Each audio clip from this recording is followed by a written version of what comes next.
Hello परिंदे, कैसे हैं आप लोग और कहाँ चल रही है आपकी स्टडी। कहाँ तक आप लोगों ने उड़ान भरी है। जहाँ तक मुझे पता है आप क्लास 12th बायोलॉजी के चैप्टर 5 यानी कि चैप्टर 5 तक बहुत अच्छे तरीके से आप लोग पढ़ चुके हैं।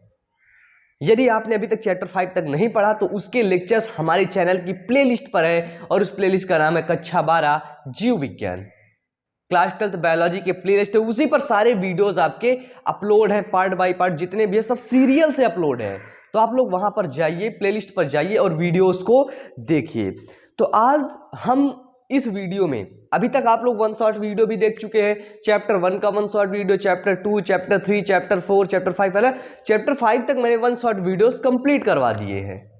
ठीक है, अब आज से मैं चैप्टर 6 का लेक्चर लेना चालू करते हैं, क्योंकि यार टाइम बहुत कम है, सिलेबस भी हमको खत्म करना है और बहुत अच्छे तरीके से समझ कर पढ़ना है। तो आज का जो हमारा चैप्टर है उसका नाम है वंशागति का आणविक आधार। हमारा है आज चैप्टर 6 जिसका नाम है वंशागति का, समझिएगा ठीक है, वंशागति का आणविक आधार। आज हम लोग वंशागति का आणविक आधार पढ़ेंगे और समझेंगे बहुत अच्छे तरीके से। इंग्लिश में बोलेंगे इसको molecular basis of inheritance. Marker में इंक डाल लेते हैं, फिर हम लोग अपने लेक्चर को कंटिन्यू करते हैं। ठीक है, कोई दिक्कत है? कोई दिक्कत नहीं। अच्छा बताइए, चैप्टर 5 तक कितने बच्चों ने अपना मतलब जो लेक्चर्स की जो नोट्स आप लोग बनाते हैं, कितने लोगों ने कंप्लीट कर लिया चैप्टर 5 तक नोट्स? जल्दी कमेंट करिए, जल्दी कमेंट करिए बच्चे। देखिए आप लोगों को कमेंट करके जाना है, ठीक है, बहुत ढेर सारा कमेंट करना है, ठीक है ना, करोगे ना, बिल्कुल करना पड़ेगा। और ये जो अंगूठा वाला है ना, अंगूठा लाइक, इसको भी करके जाना है, ठीक है। वो जो लाल वाली जो घंटा दिखते है ना, बड़ा सा लिखा रहता है, ओकरे इसे दबा दो, फोड़ दो, फिर घंटा को दबा दो, ठीक है। चले चलो देखो, इसको बोलेंगे मॉलिक्यूलर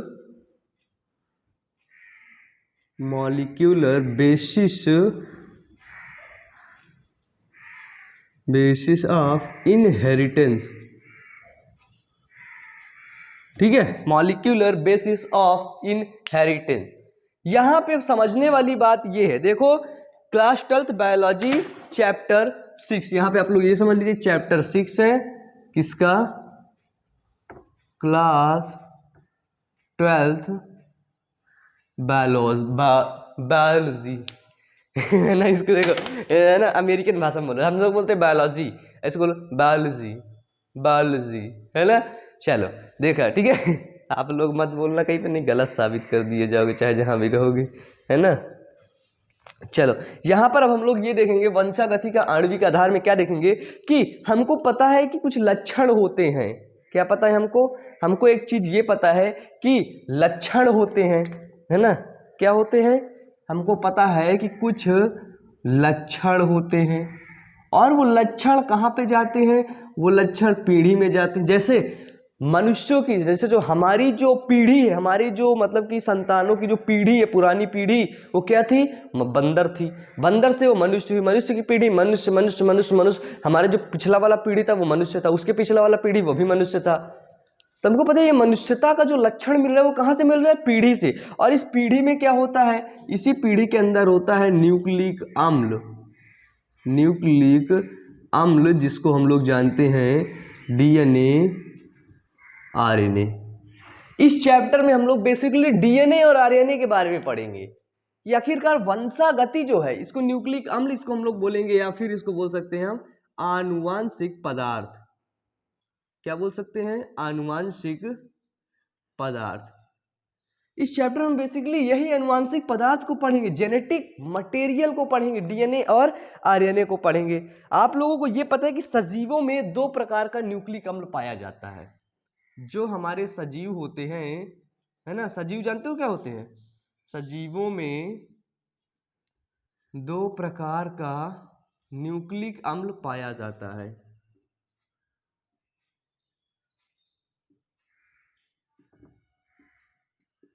जो सजीव होते हैं, जितने भी सजीव होते हैं, उनमें से कितने प्रकार का न्यूक्लिक अम्ल पाया जाता है, उनमें से केवल 2 प्रकार का न्यूक्लिक अम्ल पाया जाता है।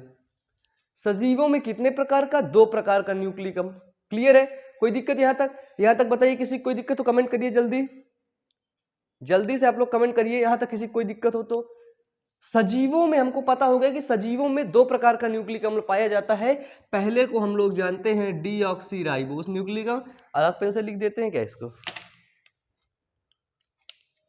ना चलो यहाँ पे लिख देते हैं डीऑक्सीराइबो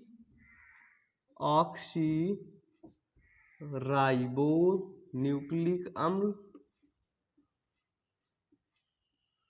और दूसरा है राइबो न्यूक्लिक अम्ल।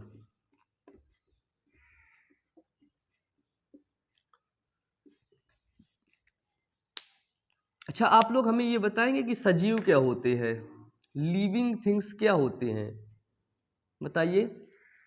कुछ बता दूं मैं आपको, सजीव क्या होते हैं? जिनमें ग्रोथ होती है, जिनमें ब्रीथिंग होती है, जिनमें डाइजेशन होता है, जिनमें रेस्पिरेशन होता है, उसको हम लोग बोलते हैं सजीव। जिनमें ग्रोथ होती है, जिनमें ब्रीथिंग होती है, जिनमें डाइजेशन होता है, जिनमें एब्जॉर्प्शन होता है, जिनमें एक्सक्रीशन होता है, जिनमें रेस्पिरेशन होता है, उसको हम लोग क्या बोलते हैं? सजीव, लिविंग। तो हमको पता है कि लिविंग्स में जो न्यूक्लिक अम्ल होता है, ये देखो न्यूक्लिक एसिड, इंग्लिश में लिखो। जो न्यूक्लिक अम्ल होता है वो 2 पाया जाता है। पहला पाया जाता है डीऑक्सीराइबो न्यूक्लिक शर्करा, जिसको हम लोग डीएनए बोलते हैं, और दूसरा होता है राइबो न्यूक्लिक शर्करा, राइबो न्यूक्लिक अम्ल या शर्करा बोलते हैं, ठीक है, जिसको हम लोग आरएनए बोलते हैं। अब आपको ये पता होगा कि डीएनए डीऑक्सीराइबो न्यूक्लिक शर्करा कई चीजों का मिलकर बना होता है। जैसे आप लोग ये समझिए, जो हमारा प्रोटीन होता है, क्या होता है? प्रोटीन जानते हो ना आप लोग, खाते भी हो, खाते हो, अरे खाते हो जी, दाल खाते हो ना, दाल के अंदर क्या होता है? दाल के अंदर प्रोटीन ही तो होता है, बताओ। दाल के अंदर चाचा प्रोटीन ही तो होता है, और कुछ थोड़ी ना होता है कि उसमें और कुछ मिला होता है, प्रोटीन ही होता है। दाल के अंदर प्रोटीन है। अब आपको पता है, जैसे आपने इतनी प्रोटीन खाई है ना, ये एक आपका कटोरा था है ना, आपने इतनी प्रोटीन खा ली। आपको पता है इस प्रोटीन के एक छोटे टुकड़ा किससे मिलकर बना होता है? सपोज दैट ये प्रोटीन के जो टुकड़े हैं, ये किससे मिलकर बने होते हैं? तो प्रोटीन की छोटी इकाई क्या होती है? वो होती है अमीनो अम्ल। अमीनो अम्ल यानी कि इसको बोलेंगे अमीनो एसिड। यानी कि हमें पता है कि प्रोटीन किसका मिलकर बना होता है? अमीनो एसिड का। तो ऐसे भी चाचा पता होगा कि डीएनए किसका मिलकर बना होता है, आरएनए किसका मिलकर बना होता है, इसके अंदर क्या क्या होता है, तब जाके डीएनए बना लेता है, बताओ। कोई दिक्कत? प्रोटीन किसका बना होता है? अमीनो अम्ल का। अब यहां पर जो हमने देखा है, 2 है हमारे पास, डीएनए और आरएनए, है ना। ये किसके मिलकर बने होते हैं? यानी कि इसको हम लोग बोला, ये जो न्यूक्लिक अम्ल है, ये देखिए न्यूक्लिक एसिड जो है, ये किसके मिलकर बने होते हैं? तो हम लोग अब इसको समझेंगे। तो बताइए सर, यहां तक किसी को कोई दिक्कत हो तो बताओ, जल्दी बताओ, चलो बताओ, यहां तक किसी को कोई दिक्कत? समझ में आया ना सारी चीजें? फिर से समझा दूं, चलो देखो फिर से एक बार। लक्षण पीढ़ी में जाते, पीढ़ी में क्या होता है? न्यूक्लिक अम्ल होता है, न्यूक्लिक एसिड होता है। हमको पता है कि सजीवों में 2 प्रकार के न्यूक्लिक एसिड पाए जाते हैं। पहला डीऑक्सीराइबो न्यूक्लिक एसिड, दूसरा ribo nucleic acid. Deoxyribo nucleic acid जिसको हम लोग डीएनए बोलते हैं, राइबो न्यूक्लिक एसिड जिसको हम लोग आरएनए बोलते हैं। अब यहाँ पे हमें ये पता है कि जैसे प्रोटीन हो गया, हमारी प्रोटीन की इकाई क्या होती है? अमीनो अम्ल, अमीनो एसिड होता है, कंफर्म है। प्रोटीन की इकाई अमीनो अम्ल होता है। तो हम लोग ये समझेंगे कि जो न्यूक्लिक अम्ल है उसकी इकाई क्या है, न्यूक्लिक अम्ल किसका मिलकर बना होता है। अगर हम लोगों ने न्यूक्लिक अम्ल समझा तो हम लोग डीऑक्सीराइबो न्यूक्लिक अम्ल भी समझ लेंगे और राइबो न्यूक्लिक अम्ल भी समझ लेंगे। तो मेनली अब हमको समझना है न्यूक्लिक अम्ल क्या होता है, मेन फोकस करना है न्यूक्लिक अम्ल के ऊपर। और ये आपका थोड़ा सा है ना, कौन सा टॉपिक है? स्ट्रॉन्ग टॉपिक है, ठीक है। तो परेशान मत होइए, चलो इसको लिख लो आप लोग, मिटाते हैं इसको, आगे चलते हैं आगे, ठीक है। चलो थोड़ा सा टॉपिक वो है, समझिएगा, ठीक है। अब हमको पढ़ना था मेन, न्यूक्लिक अम्ल किसका मिलकर बना होता है? न्यूक्लिक एसिड, है ना, ये लो हिंदी में लिखे दे रहे हैं, न्यूक्लिक अम्ल किसका मिलकर बना होता है? न्यूक्लिक अम्ल हमें समझना है। न्यूक्लिक अम्ल अगर हमने समझा तो हम समझ लेंगे कि डीऑक्सीराइबोस न्यूक्लिक अम्ल किसका मिलकर बना होता है, और राइबोस न्यूक्लिक अम्ल। तो हमको पता है कि न्यूक्लिक अम्ल न्यूक्लियोटाइड का मिलकर बना होता है। न्यूक्लिक अम्ल, न्यूक्लियोटाइड।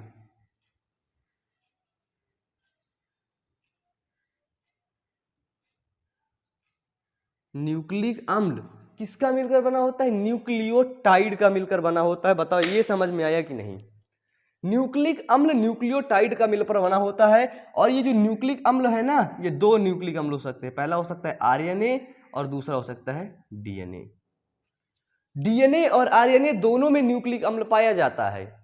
अब हमको पता है कि न्यूक्लिक अम्ल किसका मिलकर बना होता है? न्यूक्लियोटाइड का मिलकर बना होता है। आपको एक बात पता होनी चाहिए कि न्यूक्लिक एसिड की जो खोज थी वो किसने किया था?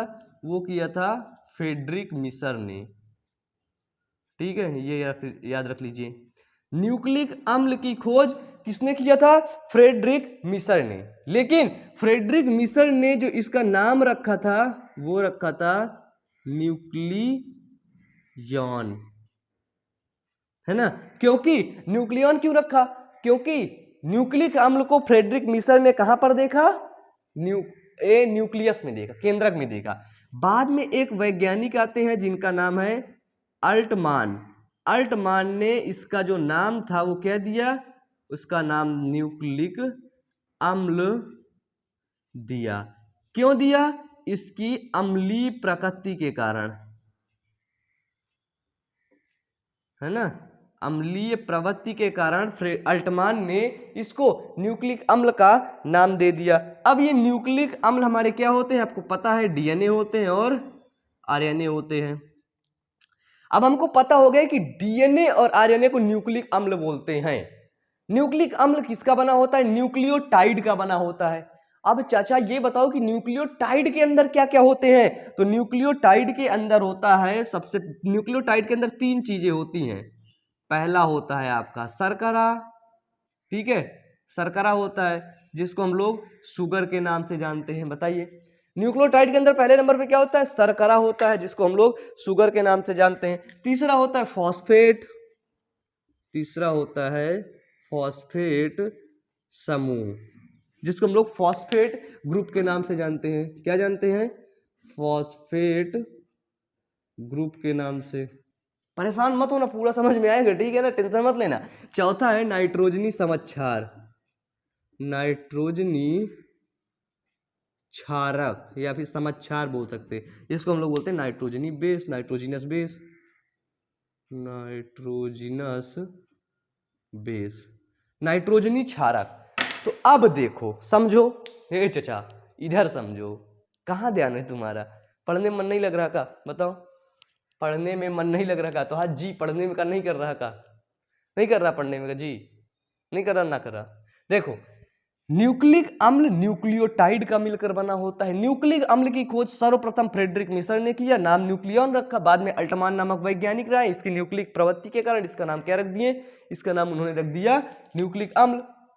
न्यूक्लिक अम्ल डीएनए आरएनए होता है, क्योंकि डीएनए के लास्ट में भी न्यूक्लिक अम्ल होता है, आरएनए के लास्ट में भी। डीएनए के लास्ट में डीऑक्सीराइबो न्यूक्लिक एसिड, आरएनए के लास्ट में ribo nucleic acid. Confirm? It's clear? आगे चलिए भैया, चलिए भैया, कोई दिक्कत? कोई दिक्कत नहीं। अब देखो, यहां पे पता है कि जो न्यूक्लिक अम्ल है, न्यूक्लिक एसिड है, वो किसका मिलकर बना होता है? सपोज दैट मेरा नाम रख दिया तुम लोग न्यूक्लिक एसिड। अब पूछोगे, अरे भैया भाई ओमन, किसके मिलकर बने हो तुम? तो अगर मैं मनुष्य होता तो किसका मिलकर बना होता? सेल का मिलकर बना होता। मनुष्यों की शरीर किससे मिलकर बनी होती? कोशिका से मिलकर बनी होती। कोशिका की खोज किसने की थी? नीचे कमेंट बॉक्स में बताओ। अब भैया हम तो मनुष्य है नहीं, हम क्या है? हम है न्यूक्लिक एसिड, न्यूक्लिक अम्ल है। अब किसके मिलकर बने होंगे? न्यूक्लियोटाइड के। हमारी छोटी छोटी इकाई, छोटे छोटे हमारा जो मांस है ना, वो न्यूक्लियोटाइड से मिलकर बना था। ये देखो, है ना? है ना? हमारा जो वो है न्यूक्लियोटाइड से मिलकर बना है। अब आपको ये पता है कि न्यूक्लियोटाइड में तीन चीजें हैं। पहला तो है ये शर्करा है, इनके अंदर हमारे अंदर शुगर भी पाया जाएगा। दूसरा है फॉस्फेट समूह है, फॉस्फेट ग्रुप है, वो भी पाया जाएगा। और तीसरा है नाइट्रोजनी क्षारक, यानी कि न्यूक्लिक अम्ल न्यूक्लियोटाइड तीन चीजों से मिलकर बना होता है। इसको तुम लोग अभी याद करो मेरे साथ। चलो बोलो, पहला शर्करा, दूसरा नाइट्रोजनी दूसरा फॉस्फेट समूह, तीसरा नाइट्रोजनी क्षारक। बोलो, शर्करा, फॉस्फेट समूह, नाइट्रोजनी क्षारक। बोलो, शर्करा, फॉस्फेट, नाइट्रोजनी क्षारक। बोलो यार, क्या शर्मा रहे हो का? आसपास सुनेंगे लोग। अरे बोल, चिल्ला के बोलो, चलो बोलो। फास्फेट, हाँ, शर्करा और नाइट्रोजनी क्षारक, शर्करा फास्फेट समूह नाइट्रोजनी क्षारक, शर्करा फास्फेट समूह नाइट्रोजनी क्षारक। अब हमको पता हो गया कि जो न्यूक्लियोटाइड है वो 3 चीजों से मिलकर बनता है, शर्करा, फास्फेट समूह, नाइट्रोजनी क्षारक। बताओ बॉस, यहां तक सभी लोगों को क्लियर है कि नहीं? अब हम लोग पता है क्या पढ़ेंगे शुगर का होता है, फास्फेट समूह क्या होता है, नाइट्रोजनी क्षारक का होता है, मेन अब यही पढ़ेंगे। पूरा चीज तो तुम समझ गए, जो नहीं समझने वाली चीज थी ना, जो ना समझ में आती वो यही थी, लेकिन तुम इसको समझ गए तो आगे के तुम समझ ही जाओगे। बिल्कुल सिंपल वे में ऐसे समझा दूंगा, यूं है ना। चलो मिटा दे इसको, चलो लिख लो इसको अपनी कॉपी में, मिटा दे। इतना अच्छा लिख गया कि मतलब इतना अच्छा कभी कभार हम लोग लिख दिया करते हैं, मतलब मैं लिख देता हूँ, हम लोग नहीं, तुम भी आ जाओ उसी में, है ना।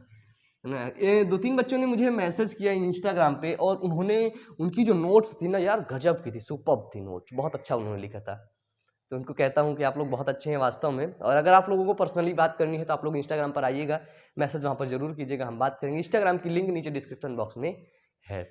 यदि आपने अभी तक क्लास 12 बायोलॉजी के पिछले लेक्चर्स नहीं देखे ना, तो उसको प्लेलिस्ट पर अपलोड है भैया, जाके देख लो, प्लेलिस्ट भी चेक कर लिया करो, ज्ञानी आदमी हो तुम लोग। अब देखो, हमको यहां पर पता चला डीएनए और आरएनए, देखो समझना, डीएनए आरएनए किसका बना होता है? डीएनए और आरएनए हमको पता चल गया वो बना होता है न्यूक्लिक एसिड का। न्यूक्लिक एसिड किससे मिलकर बनता है? न्यूक्लिक एसिड मिलकर बनता है न्यूक्लियोटाइड का। न्यूक्लियोटाइड में कितनी चीजें पाई जाती हैं? न्यूक्लियोटाइड में 3 चीजें पाई जाती हैं। पहला हो गया आपका शर्करा, दूसरा हो गया फॉस्फेट ग्रुप, और तीसरा हो गया नाइट्रोजनी क्षारक। क्या हो गया? पहला हो गया आपका शुगर, है ना, पहला हो गया आपका शुगर, दूसरा हो गया फॉस्फेट ग्रुप, ठीक है, और चौथा हो गया आपका नाइट्रोजिनस बेस, ठीक है। तो यहाँ पे पता होगा कि जो डीएनए और आरएनए है वो किसका बना होता है? डीएनए आरएनए बना होता है न्यूक्लिक एसिड का। न्यूक्लिक एसिड किसका बना होता है? न्यूक्लियोटाइड का। न्यूक्लियोटाइड में 3 चीजें, शुगर, फॉस्फेट ग्रुप और नाइट्रोजनी क्षारक। बताओ क्लियर बॉस? अब हमको पता है कि डीएनए सभी सजीवों में अनुवांशिक पदार्थ का कार्य करता है। जो डीएनए होता है वो क्या करता है? सभी सजीवों में अनुवांशिक पदार्थ का कार्य करता है। कंफर्म है? यहां तक पता है ना आप लोगों को? ठीक है, सभी सजीवों में आनुवांशिक पदार्थ का कार्य करता है।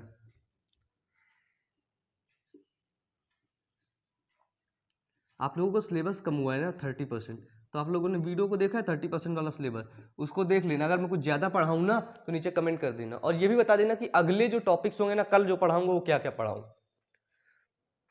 अगर आप लोग इतना बता दिया करें कि सर कल ये पढ़ाइएगा, ये पढ़ाइए और ये पढ़ाइए, तो मेरे लिए बहुत आसानी हो जाए, लेकिन मुझे भी रिसर्च करना पड़ता है और देखना पड़ता है। ठीक है, अब देखा जाएगा कि डीएनए लगभग सभी जीवों में, सभी सजीवों में आनुवांशिक पदार्थ का कार्य करता है। अधिकतर जीवों में आनुवांशिक पदार्थ आरएनए होता है।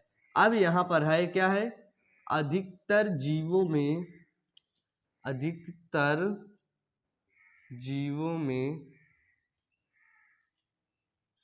अधिकतर जीवों में आनुवांशिक पदार्थ आरएनए भी रहता है।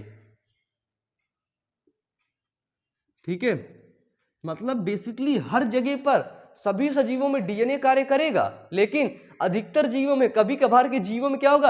आरएनए भी आनुवांशिक पदार्थ का कार्य करेगा। अब वो अपवाद है, ये जो आरएनए वाला है ये अपवाद है। जैसे हो गया आपके विषाणु हो गए, है ना, HIV वायरस हो गया, TMU वायरस, V वायरस हो गया, TMU, है ना, TMV टोबैको मोज़ेक वायरस। ठीक है, इसके बाद हो गया इन्फ्लुएंजा में,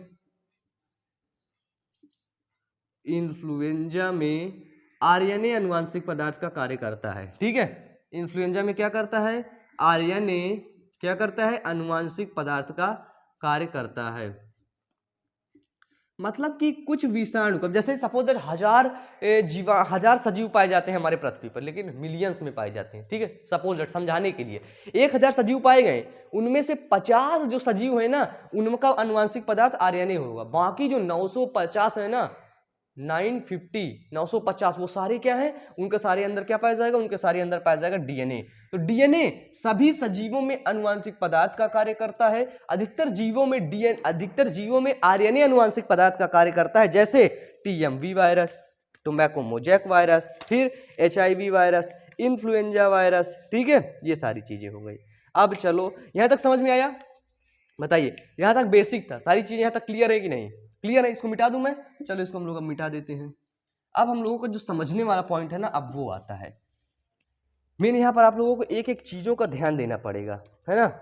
हमको पता है कि डीएनए में, डीएनए का फुल फॉर्म क्या होता है, डीएनए का फुल फॉर्म होता है D oxy ribo nucleic acid. RNA का फुल फॉर्म क्या होता है, आरएनए का फुल फॉर्म होता है राइबो न्यूक्लिक एसिड। यानी कि डीएनए में डीऑक्सी बस अलग से जुड़ता है, अब बाकी सब वही रहता है। तो अगर हमने बाकी सब जो वही है राइबो न्यूक्लिक एसिड को पढ़ लिया और उसको पढ़ने के बाद हमने डीऑक्सी को समझ लिया, तो फिर क्या होगा, तो फिर हम पूरा न्यूक्लिक अम्ल समझ गए। हमको पूरा न्यूक्लिक अम्ल समझना है, पूरा न्यूक्लिक अम्ल यानी कि डीएनए और आरएनए दोनों को समझना है। तो चलिए मिटा दें, यहां पर मिटाएं, मिटा दें। आप यहां पर समझ गए हो डीएनए क्या होता है, आरएनए क्या होता है। चलो अब हम लोग पूरा मिटाते हैं और एक एक चीजों को क्लियर करते हैं। अब देखिए, अगर पिक्चर क्वालिटी आप 360 में देख रहे हैं तो उसको क्या करिए, उसको 480 पर कर लीजिए, ठीक है। पिक्चर क्वालिटी कितने पर होनी चाहिए, 480 पर आप लोग करिए।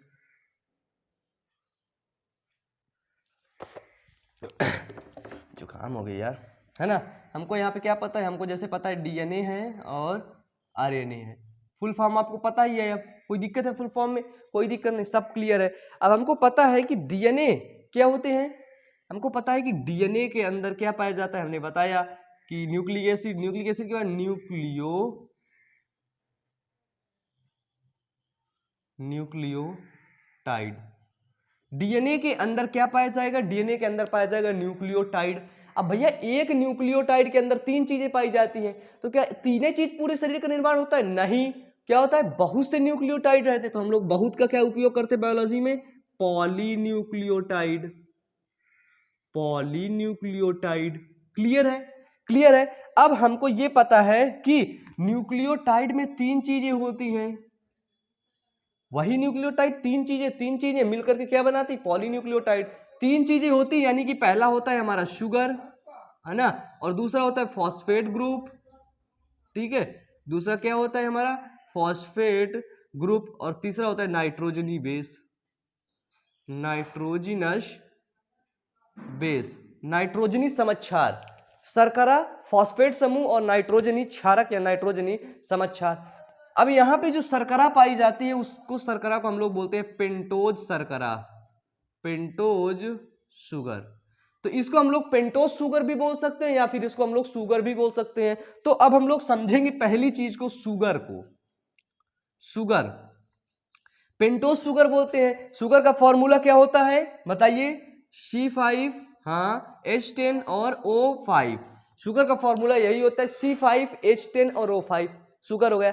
पेंटोज शर्करा है, यानी कि 5 शुगर है, ठीक है, 5 लगा हुआ है, पेंटोज शर्करा। अब हमको पता है कि डीएनए का फुल फॉर्म क्या होता है, डीऑक्सी राइबो न्यूक्लिक एसिड। तो डीऑक्सी राइबो न्यूक्लिक एसिड में उसका शुगर अलग होगा और आरएनए का शुगर अलग होगा। तो सबसे पहले हम लोग डीएनए का शुगर का समझने का प्रयास करते हैं। कैसे समझेंगे, पहले ओ लिखेंगे एक ठो, फिर ऐसे करेंगे, ऐसे करेंगे, सी से इसको जोड़ेंगे, समझिएगा एक एक चीजें।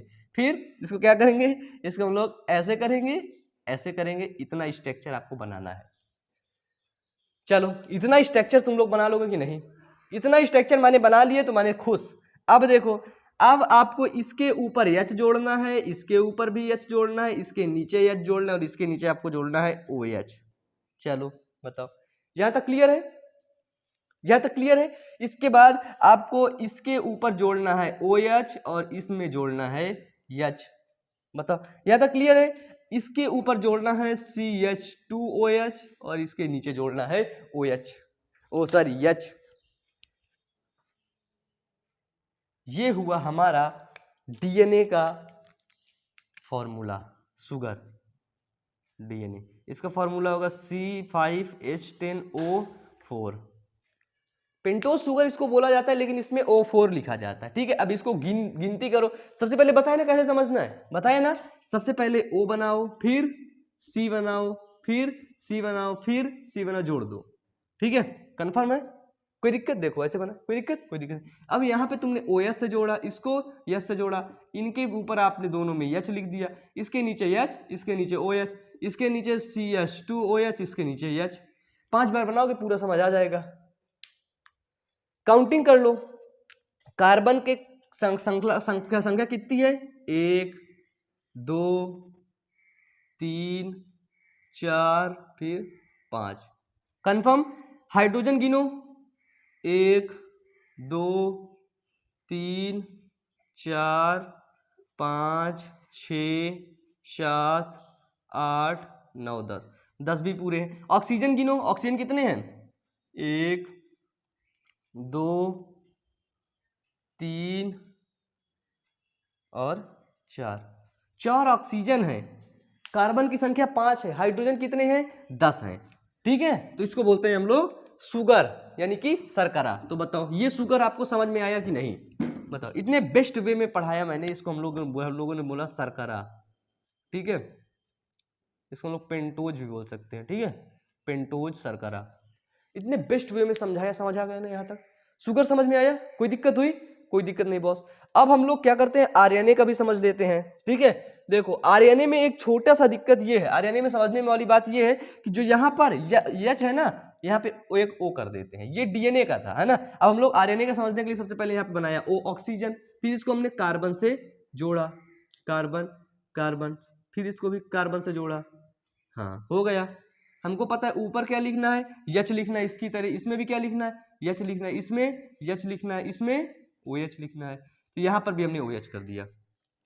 यहाँ पर क्या होगा, देखो यहाँ पर H था खाली, यहाँ पर OH है, यानी कि ऊपर आपके हाइड्रोजन ग्रुप जुड़े हुए हैं, नीचे दोनों हाइड्रोक्साइड ग्रुप मतलब OH ग्रुप जुड़े हुए हैं। ठीक है, कंफर्म?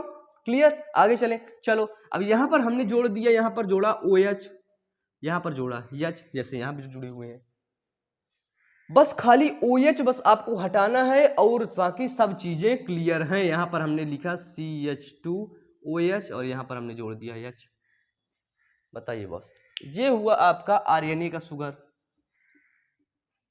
C5H10O5। ये हुआ डीएनए का शुगर, ये हुआ आरएनए का शुगर। ये शुगर डीएनए में पाया जाएगा और ये शुगर आरएनए में। काउंटिंग कर लो, ऑक्सीजन गिनो, 1 2 3 4 5। क्लियर? अब हाइड्रोजन गिनो, 1 2 3 4 5 6 7 8 9 10। क्लियर है? ऑक्सीजन गिनो, 1 2 3 4 5।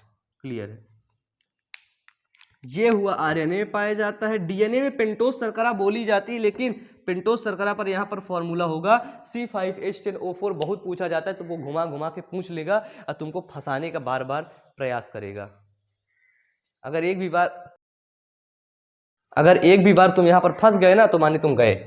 अब बताओ, हमने एक चीज को समझ लिया, न्यूक्लियोटाइड की हमने एक श्रृंखला को समझ लिया कि नहीं, फास्फेट ग्रुप को हमने समझ लिया कि नहीं, पेंटोज शर्करा को हमने समझ लिया कि नहीं। यदि हम पेंटोज शर्करा को समझ गए हैं, तो अब हमको क्या समझना है, हमको समझना है फास्फेट ग्रुप और नाइट्रोजनी क्षारक।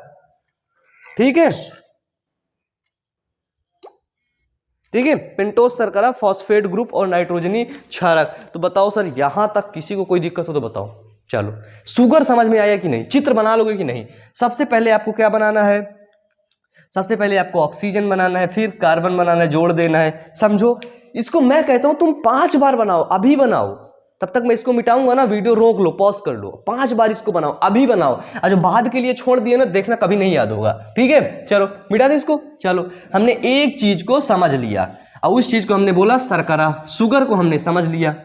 ठीक है, डीएनए यहां पर समझ लेते हैं। सबसे पहले जो हम समझने आए, सबसे पहले उसे समझ लेते हैं, डीएनए। अब सेकंड में हमारा पाया जाता है फॉस्फेट ग्रुप। क्या पाया जाता है? Phosphate group. जिसको हम लोग बोलते हैं फॉस्फेट समूह। फॉस्फेट समूह का फॉर्मूला होता है H3PO4। फॉर्मूला क्या होता है फॉस्फेट समूह का? फॉस्फेट समूह का फॉर्मूला होता है H3PO4। तो अब H3PO4 है तो इसका भी वो बनाना पड़ेगा। इसके लिए हम लोग क्या करेंगे, सबसे पहले P को लिखेंगे। सबसे पहले किसको लिखा? सबसे पहले हमने P को लिखा। इसके बाद डबल हाइड्रोजन बॉन्ड के साथ ऊपर ऑक्सीजन को जोड़ा, PO। सबसे पहले हमने P को लिखा, फास्फोरस को लिखा, इसके बाद ऑक्सीजन को जोड़ा। अब इसके बाद हम लोग क्या करेंगे, OH समूह आसपास जोड़ देंगे। बताओ, PO4 फॉस्फेट ग्रुप यहां पर आप लोगों को क्लियर है कि नहीं क्लियर है? बताइए। नहीं बे, रखते नहीं बनेगा। बनेगा सर। कैमरे के साथ खेल रहे हो, हटो। चलो कोई बात नहीं। चलो PO4 काउंटिंग कर लो। एक P है, एक है। ऑक्सीजन कितने? 4। 1 2 3 4। हाइड्रोजन कितने? 3। 1 2 3। PO4 क्लियर है? चलो PO4 का फॉर्मूला 3 बार तुम बनाओ, अपने मन से बनाओ। चलो मैं बना देता हूं। P बनाए, डबल बॉन्ड O बनाए, फिर इसको हमने OH समूह से हर जगह जोड़ दिया। बताओ, बिल्कुल सिंपल। इसको हमने बोला फॉस्फेट ग्रुप, फॉर्मूला होता है H3PO4। यही फॉस्फेट ग्रुप जुड़ता है, H3PO4 लिख जाएगा, जुड़ेगा। ठीक है, केमिकल फॉर्मूला है ये, आपको बताया। P लिखो, OH समूह से तीनों तरफ से जोड़ दो, और ऊपर क्या लिख दो, डबल बॉन्ड लगा के O लगा दो। बताओ, P लिखो, डबल बॉन्ड लगा के O लगाओ, फिर सारे को OH समूह से जोड़ दो। बताइए सर, कितना सिंपल है, कितना इजी है। समझ आया ना आप लोगों को? समझ आया यहाँ तक? फॉस्फेट ग्रुप आपको समझ में आया? चलो अब भैया तुमने डीएनए की 2 चीजें समझ ली हैं। पहला है शुगर, दूसरा है फॉस्फेट ग्रुप। यही दोनों बहुत कठिन थी, इतना कठिन कि कोई समझ ना पाए, लेकिन तुम लोग समझ गए हो, तुम लोग अब होशियार हो गए हो। ठीक है, है ना? अब हम लोग चलेंगे, तीसरा टॉपिक है हमारा नाइट्रोजनी समक्षार। क्या है? Nitrogenous base. ठीक है, नाइट्रोजिनस बेस, जिसको हम लोग बोलते हैं नाइट्रोजनी समक्षार। अब देखो, नाइट्रोजनी समक्षार जो होते हैं वो क्या होते हैं, जिसको हम लोग हिंदी में बोलते हैं नाइट्रोजनी क्षारक। दिख नहीं रहा है क्या? चलो अब देख लो सबसे पहले, है ना? अरे क्या हुआ, कुछ बच्चों की ये प्रॉब्लम होती है कि सर, है ना, बोर्ड पे हमको दिखता नहीं, जवाब लिखते बहुत छोटा लिख देते हैं, ये है वो, है ना, ऐसा कुछ। ठीक है, तो चलो दिख रहा है अब नाइट्रोजनी क्षारक, दिख रहा है? किसी कोई दिक्कत? नाइट्रोजनी क्षारक हमको पता है 2 प्रकार का होता है। पहला होता है प्यूरीन, दूसरा होता है पिरीमिडीन।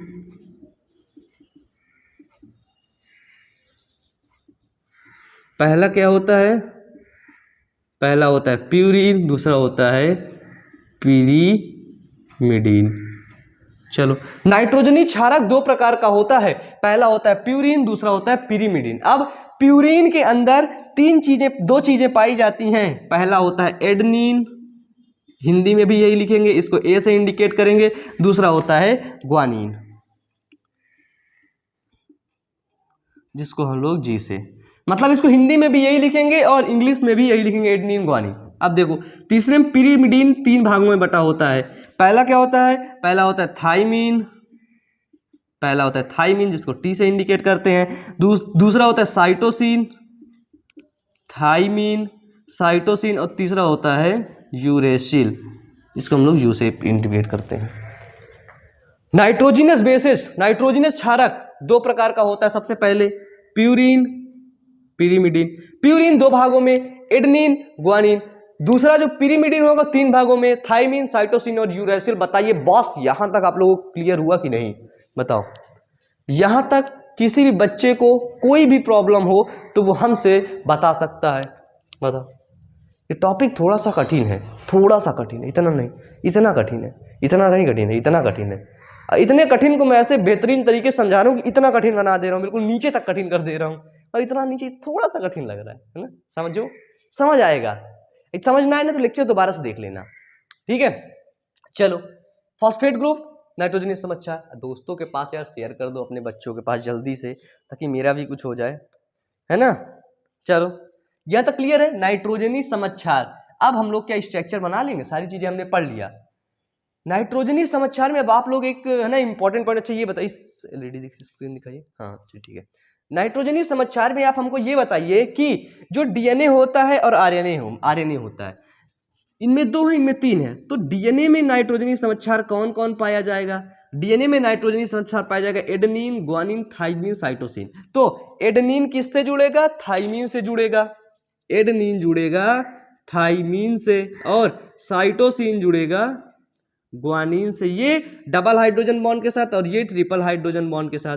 तो ये क्या है हमारे? ये है हाइड्रोजन बॉन्ड है हमारे। अब देखो डीएनए जुड़ेगा यानी कि एक न्यूक्लियोटाइड की श्रृंखला ये रहेगी, एक न्यूक्लियोटाइड ये, यानी कि डीएनए हमारा कैसा बना होता है? अब हमको पता चल गया कि डीएनए हमारा ऐसा बना होता है। अब आरएनए क्या होगा? आरएनए में पाया जाएगा एडेनिन, ग्वानिन, साइटोसिन, यूरैसिल, है ना। एडेनिन में आपका थाइमिन नहीं पाया जाएगा, ठीक है, एडेनिन में थाइमिन नहीं पाया जाएगा। तो जब ये ऐसे सीरियल से लिखे यानी कि आरएनए ऐसे ही होता है, एक कुंडलित होता है ना, एक न्यूक्लियोटाइड का आरएनए होता है, और डीएनए पॉलीन्यूक्लियोटाइड का होता है, 2 न्यूक्लियोटाइड का होता है। ये देखिए डीएनए हो गया, ये हो गया आरएनए। बताइए बॉस, यहाँ तक क्लियर है सबको? यहाँ तक सबको क्लियर है? मिटा दें, अब मिटा दें, आगे बढ़े। चलो इसका स्क्रीनशॉट ले लो, लिखो अपनी कॉपी में, सजा के लिखो। नोट्स पता है कितनी अच्छी दिखेगी? बहुत प्यारी नोट्स दिखेगी तुम लोगों की, है ना। चलो अब यहाँ पर अब हम क्या समझाते हैं आपको? हमको समझाएंगे कि ये क्या है? ये शुगर है जिसको हमने यस से इंडिकेट किया। ये क्या है? Phosphate group. और ये क्या है? नाइट्रोजिनस बेस है। नाइट्रोजिनस बेस को एडेनिन, ग्वानिन, साइटोसिन, थाइमिन से इंडिकेट किया। तो अब हम देखते हैं डीएनए की संरचना और आरएनए की संरचना। सबसे पहले हम लोग यहाँ पर बना लेते हैं डीएनए और यहाँ पर देखते हैं आरएनए। समझिएगा ना, डीएनए की संरचना कैसी होती है?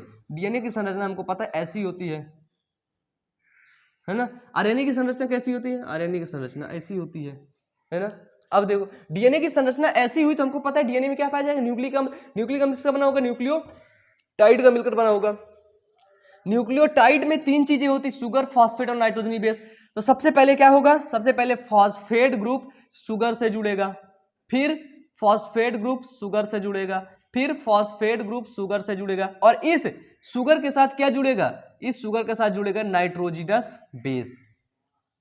फिर ये फॉस्फेट ग्रुप शुगर के साथ जुड़ेगा, फिर फॉस्फेट ग्रुप फिर शुगर के साथ जुड़ेगा, इस शुगर के साथ जुड़ेगा नाइट्रोजिनस बेस। अब आपको पता है कि जो डीएनए में जुड़ने वाले नाइट्रोजिनस बेस है वो एडेनिन जुड़ता है डबल बॉन्ड के साथ थाइमिन के साथ, ग्वानिन जुड़ता है साइटोसिन के साथ ट्रिपल हाइड्रोजन बॉन्ड के साथ। इतना क्लियर है? तो ये नाइट्रोजिनस बेस में यहाँ पे कुछ भी जुड़ सकता है भैया, यहाँ पे इन मतलब नाइट्रोजिनस बेस कुछ भी जुड़ सकता है।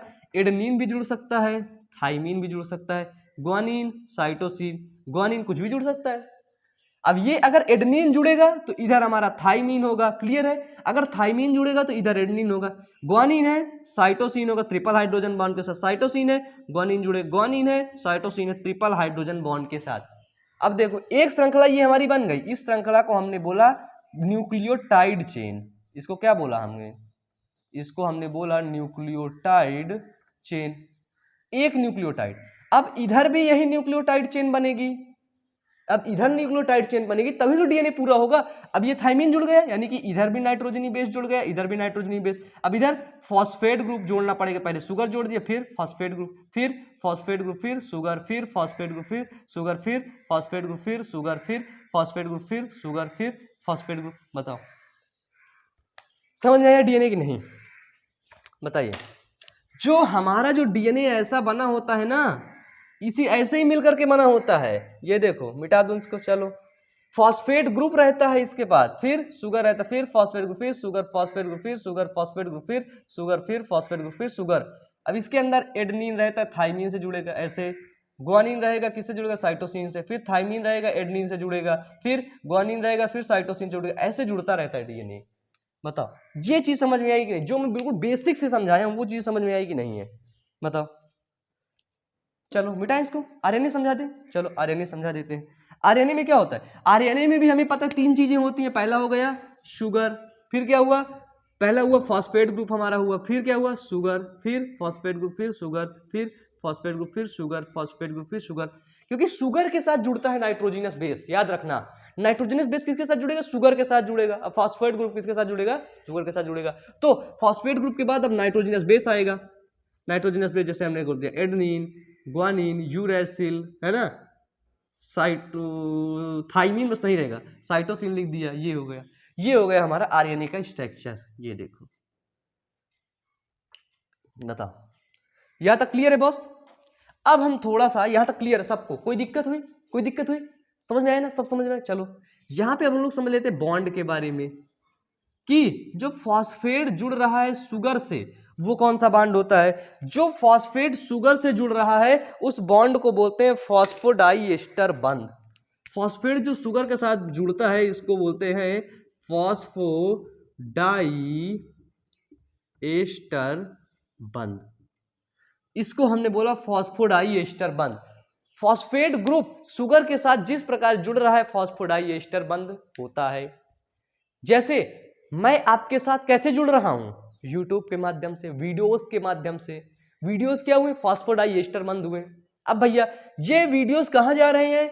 नाइट्रोजनी समक्षार के पास जा रहे हैं। नाइट्रोजनी समक्षार यानी शुगर और एडेनिन जब जुड़ेगा, क्या जुड़ेगा? शुगर और नाइट्रोजनी समक्षार, है ना, इससे बनाते हैं।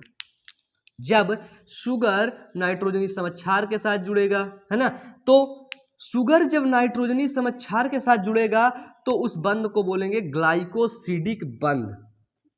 क्या बोलेंगे? ग्लाइकोसिडिक बंध।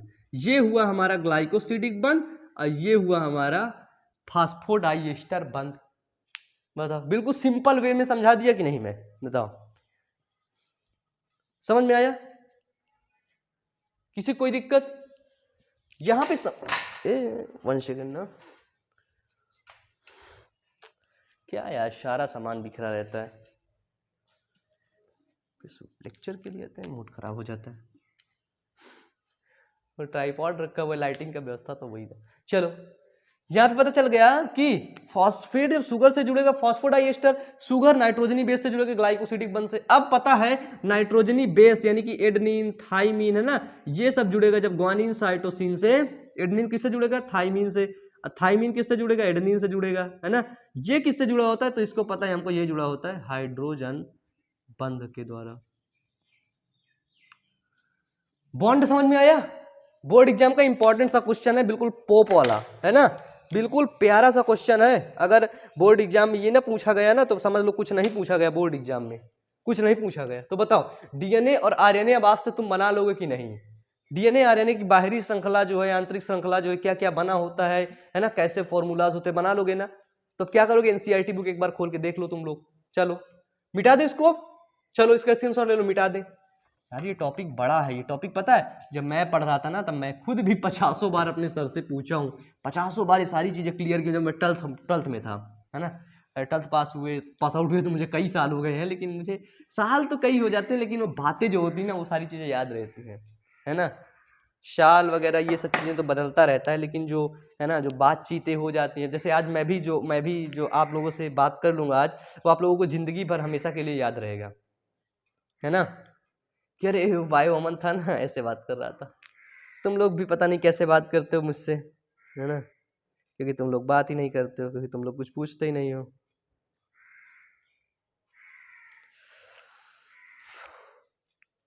अच्छा ये बताओ डिजिटल बोर्ड कब लगने वाला है यार? तुम लोग कुछ बता नहीं रहे हो। डिजिटल बोर्ड नहीं लगे कब तक हम इंक डालेंगे? डिजिटल बोर्ड में तुम लोगों को और अच्छे से समझाया करेंगे, लेकिन फिर भी इसमें समझाने में कोई दिक्कत नहीं है, ठीक है। ये मत समझना कि अब तो भैया डिजिटल है बोर्ड में समझाएंगे, इधर नहीं समझाएंगे, है ना। अब हमारा लास्ट टॉपिक आएगा डीएनए और आरएनए को हम लोग थोड़ा समझ लेते हैं, इसके बाद हम लोग खत्म करते हैं, नेक्स्ट मतलब पार्ट में देखेंगे, ठीक है। अब आता है डीऑक्सी राइबो न्यूक्लिक एसिड। सबसे पहले समझ लेते हैं क्या होता है डीऑक्सी राइबो न्यूक्लिक एसिड यानी कि डीएनए। चलो अब क्या करो, अब मैं इसको बोले दे रहा हूं, आप लोग लिख लो। DNA deoxyribonucleic acid का एक लंबा बहुलक होता है। लिख दूं मैं डीएनए? चलो लिखे दे रहा हूं डीएनए, है ना, D oxy ribo nucleic acid का लंबा बहुलक होता है। अब बहुलक क्या होता है, एकलक क्या होता है पता है? पता है बहुलक एकलक क्या होता है? एकलक मतलब एक इकाई, बहुलक मतलब बहुत ढेर सारी इकाई को बोलते हैं बहुलक, जिसको बोलते हैं पॉलीमर, ठीक है। अब सेकंड आता है डीएनए की लंबाई उसमें उपस्थित न्यूक्लियोटाइड्स की संख्या पर निर्भर करता है।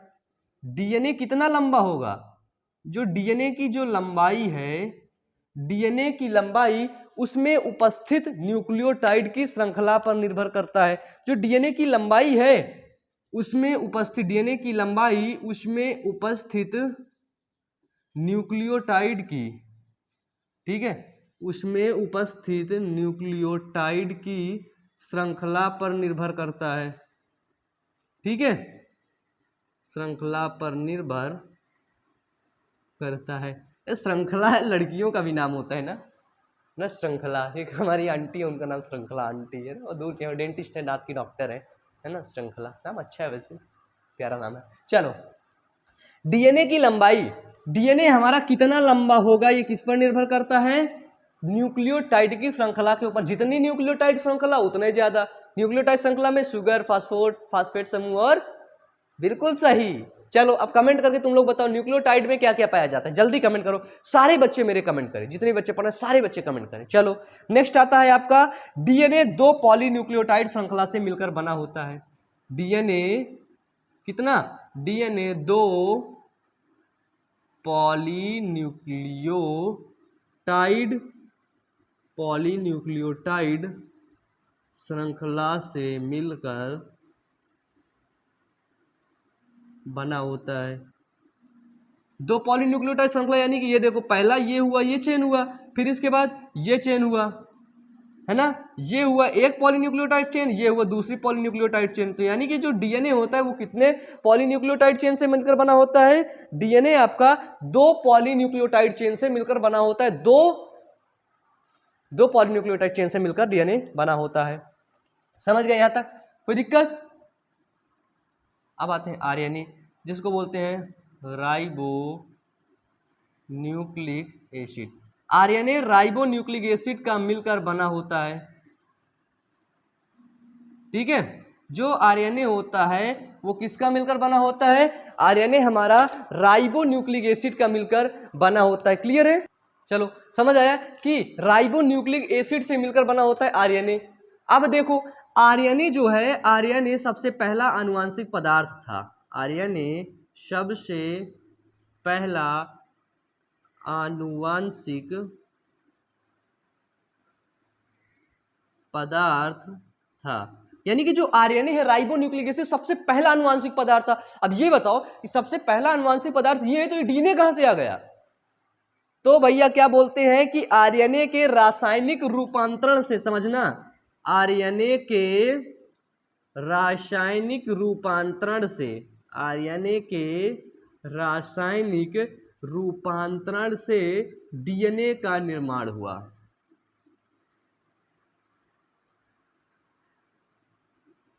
डीएनए चाचा किससे पैदा हुए? आरएनए से। आरएनए डीएनए को पैदा करने वाला, डीएनए का जो, यानी कि जो पापा है, डीएनए का जो पापा है, यानी कि जो डीएनए का फादर है, वो कौन है? वो है आरएनए।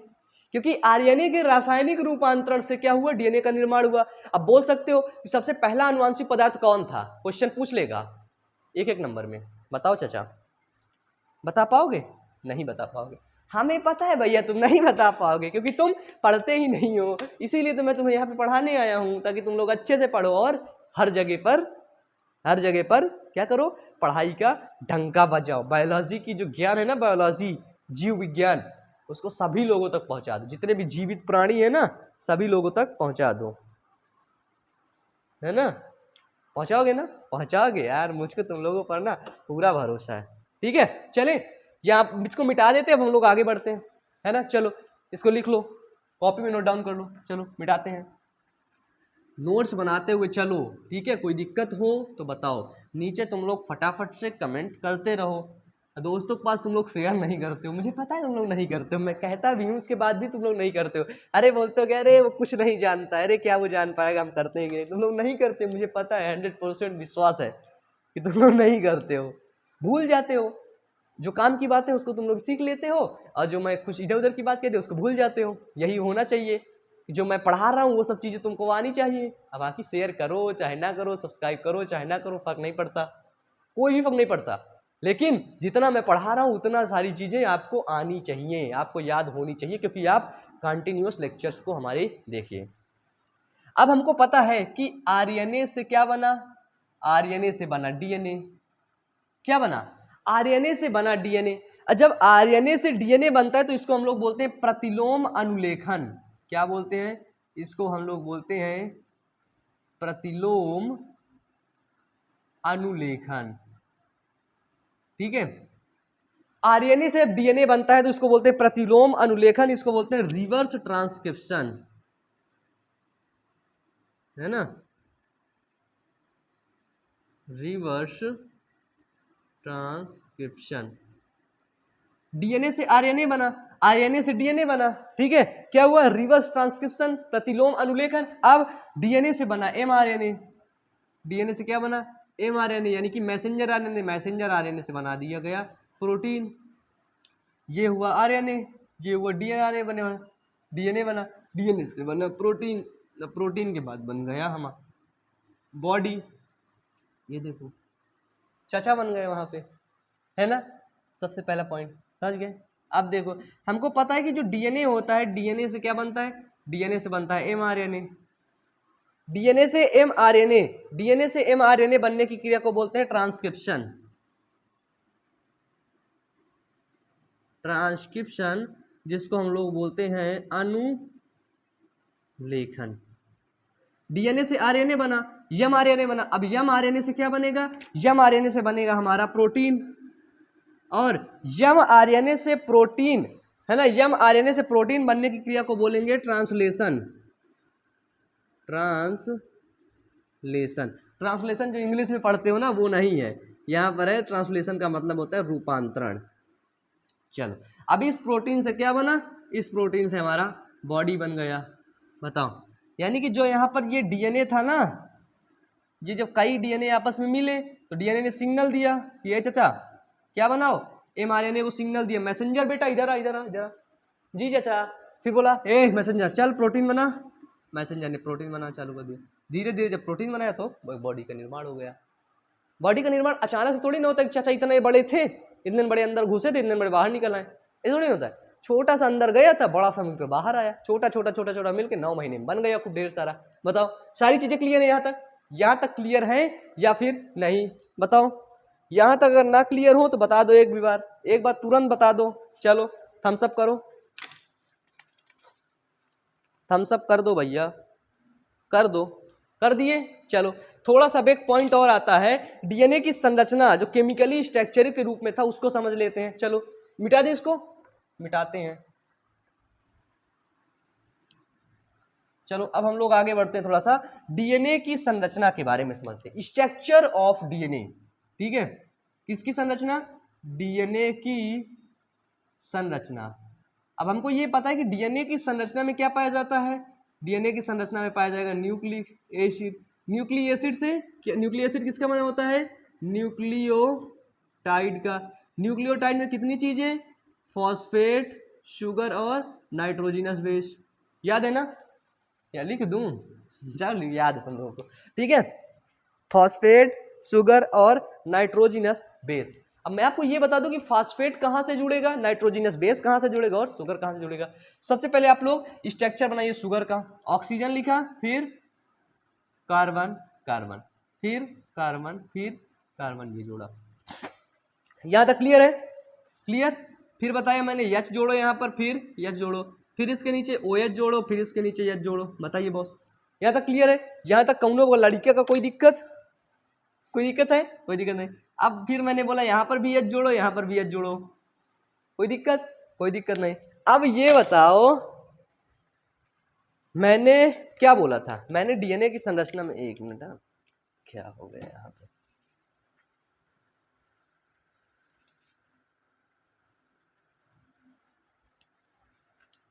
मैंने डीएनए की संरचना में यह बताया था कि यहाँ पर क्या जुड़ता है, यहाँ पे CH2OH जुड़ता है, और यहाँ पे क्या जुड़ता है, यहाँ पे OH जुड़ता है। CH2OH और OH मैंने आपको बताया था कि नहीं जुड़ता है, जुड़ता है, बताया था ना, बताया था, कोई दिक्कत, कोई दिक्कत नहीं। अब देखो यहाँ पे ये तो हो गया हमारा शुगर, किसका शुगर, वो भी डीएनए का शुगर, डीएनए का शुगर हो गया complete. Phosphate group nitrogenous base क्या होते हैं, adenine, guanine, cytosine, thymine. Phosphate group कहाँ जुड़ेगा, शुगर कहाँ जुड़ेगा, तो फॉस्फेट ग्रुप को हम लोग बोलते हैं PO4, ठीक है, क्या बोलते हैं बच्चे, PO4 बोलते हैं फॉस्फेट ग्रुप को, ठीक है। इसको हाइड्रोजन भी लगा सकते हैं, HO मतलब H3PO4, है ना। दे यार एक सेकंड बच्चे, हैं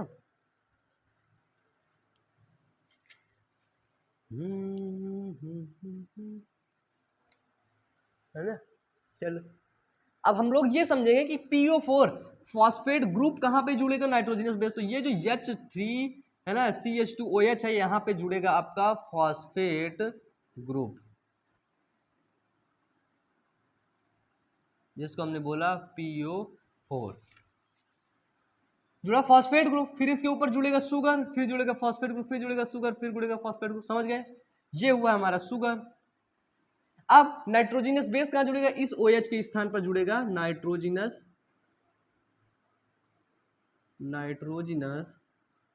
बेस। नाइट्रोजन बेस कितने होते हैं, एडेनिन, गुआनिन, साइटोसिन, थाइमिन। ए जुड़ेगा इधर, ए अगर इस वाली श्रृंखला पे जुड़ा तो उस वाली श्रृंखला पे डबल बॉन्ड के साथ थाइमिन जुड़ गया, गुआनिन है ट्रिपल बॉन्ड के साथ साइटोसिन जुड़ गया, यानी कि एक श्रृंखला हमारी ये बन रही है, एक श्रृंखला हमारी ये बन रही है, तब जाके बीच में सीढ़ी होती है ना, सीढ़ी क्या होता है, सीढ़ी होती है, सीढ़ी, एक बांस इधर रहता है, एक बांस इधर रहता है, बीच में क्या होता है, डंडा रहता है चढ़ने के लिए। बचपन में ना जब हम लोग गाँव, मतलब मैं अधिकतर रूरल एरिया से बिलोंग किया हूँ, गाँव में रहता था ना, तो सीढ़ी से छत में जाया करते थे, है ना। एक मंजिल था, एक मंजिल में हम लोग उस वाली सीढ़ी जाया करते थे जो सबके घर में रहती, चढ़ने वाली। जो उसके बाद थी ना, तो उसके बाद तो उस छत में कोई नहीं जाया करता था, तो कभी कभार हम लोग घूमने जाया करते थे, वही सीढ़ी उठा के लाते थे, लगाते थे, फिर ऊपर चढ़ जाते थे तुरंत, है ना। तो वैसे ही सीढ़ी है, सीढ़ी के जो बीच के जो डंडा होता है उसको हमने बोला नाइट्रोजनी क्षारक, और किनारे किनारे क्या होते हैं, बांस, बांस को हमने क्या बोला, फॉस्फेट ग्रुप और शुगर। बताइए यहां तक क्लियर है, किसी को कोई दिक्कत है, कोई दिक्कत नहीं है। अब यहाँ पे अब देखो, अब हम लोग पढ़ेंगे डीएनए का द्विकुंडली मॉडल, लेकिन अब हो गया है बहुत टाइम, हो गए हो आप लोग बोर। अब डीएनए का द्विकुंडली मॉडल, ग्रिफिथ का रूपांतरण प्रयोग, है ना, और ढेर सारे जितने भी प्रयोग है, अब इसको पढ़ेंगे हम नेक्स्ट पार्ट में। यदि आप लोग अब चाहते हैं कि इसका नेक्स्ट पार्ट आए तो नीचे कमेंट करिए कि सर प्लीज नेक्स्ट पार्ट जल्दी लाइए, तभी नेक्स्ट पार्ट का वीडियो अपलोड होगा, नहीं तो फिर मुझे भी थोड़ा सा काम है, अपना काम करूंगा बॉस, करूंगा बिल्कुल। चलो देखो, चलो इतना समझ में आ गया आप लोगों को, कोई दिक्कत, कोई दिक्कत नहीं, कोई दिक्कत हो तो बता दो, बताओ बच्चे बताओ। मुझे थोड़ा सा एक चीज यहाँ पे दिक्कत ये लगी कि थोड़ा सा चैप्टर कठिन है, ये समझ रहा, ठीक है, चैप्टर कठिन है, लेकिन मैं जितना बताया हूँ ना, उतना अगर आप लोग पढ़ेंगे ना तो सारी चीजें क्लियर हो जाएंगी, एक एक चीजें क्लियर हो जाएंगी आपको, ठीक है।